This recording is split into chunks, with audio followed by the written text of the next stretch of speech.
Hello friends, welcome to R K knowledge channel. Friends, आज आपण पाहूया सर्वच महिलांना लागू होतो हिंदू वारसा हक्क कायदा. सो फ्रेंड, हा व्हिडिओ पूर्ण बघा, लाईक, शेअर आणि कमेंट करा आणि सबस्क्राईब करायला अजिबात विसरू नका. फ्रेंड्स, वर्ष 2005 मध्ये हिंदू वारसा हक्क कायद्यात संशोधन करत वडिलोपार्जित मालमत्तेमध्ये मुलींना बरेचदा हक्क देण्याची व्यवस्था केंद्र सरकारने केली होती.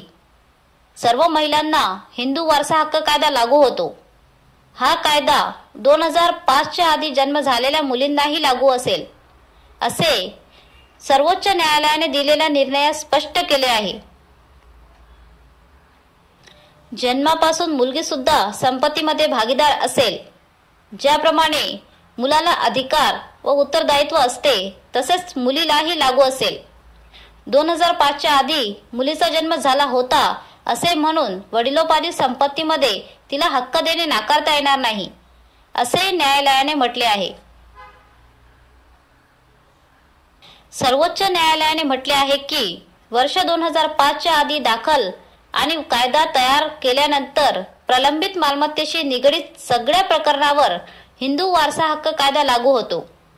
मुलगा व मुलींना संपत्तीशी निगडीत प्रकरणांमध्ये बरोबरचा अधिकार देण्यासाठी कायद्यात बदल केला गेला होता.